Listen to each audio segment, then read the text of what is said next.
Azkoitiko garapenarekin zerikusi zuzena daukana azken finean inguruko eta herriko enpresen lehiakortasuna da. Eta hori izango da, datozen 4 urtetarako guk Loiola Berrikuntza Fundazioarekin aurrera eramatea nahi dugun plan estrategikotako bat.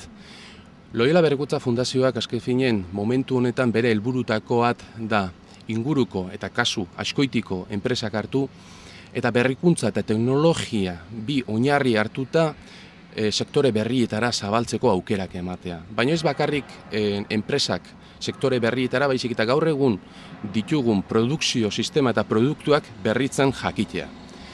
Loiola Berrikuntza Fundazioen atzetik daude udaletxeak, baina ez udaletxe bakarrik, baizik eta daude zentro teknologikoak, Deustoko Unibertsitatea eta Arrasateko Unibertsitatea.